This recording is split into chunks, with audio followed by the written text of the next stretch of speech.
What's up mga bro at welcome back dito sa ating YouTube channel. At syempre kung bago ka pa lang dito mga bro ay huwag kalimutang mag-subscribe, mag-comment dyan sa baba kung ano yung magiging reaction nyo sa sasabihin ko dito.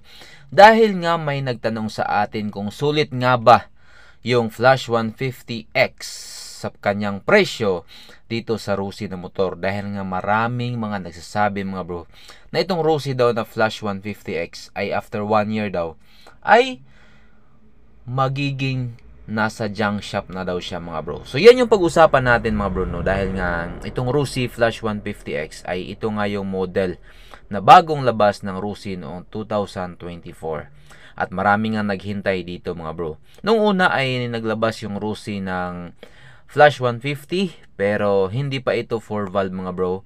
At syempre hindi pa ito yung FI. Hindi pa ito yung magandang klase, no, yung motor na Flash na 150 mga bro. Syempre, itong Flash 150 mga bro, kung makita nyo naman yung kanyang itsura ay napakaangas talaga, no, kung makikita nyo. At marami talagang nagkakagusto dito sa makina na to. Dahil nga malayong malayo siya sa mga makina nung mga Rusi na nakagawian na natin mga bro, no, yung mga Surf, ng 110, yung mga panghabal-habal mga bro, yung mga Raider, yung style Raider ng Rusi mga bro. Ito, parang yung, kung titingnan nyo yung kanyang makina mga bro, ay napakaganda talaga, napakaangas, parang branded na branded talaga siya.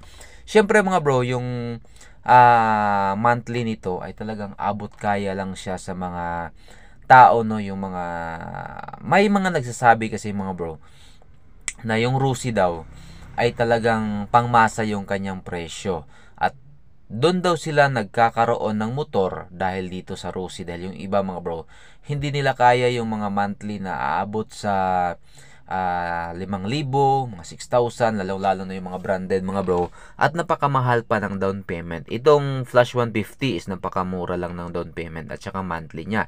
At sigurado talagang abot kaya sa bulsa mga bro. Dahil nga yung Rusi ay talagang nakadisenyo sa mga tao na abot kaya lang yung kanyang presyo. Kung makikita nyo talaga siya mga bro, napakaangas niya at napakaganda ng kanyang makina. Syempre FI na rin siya at 4 valve na rin. At napakalakas ng kanyang makina mga bro, no? Kung makikita nyo naman sa ibang video dito sa YouTube channel mga bro ay napakabilis, no? Nakuha pa ngang sibakin daw yung Sniper 150 mga bro, no? Hindi ako makapaniwala mga bro na kaya niyang sibakin yung Sniper 150. Depende na lang siguro mga bro kung yung nagmamaniho ng Sniper is baguhan pa lang, no?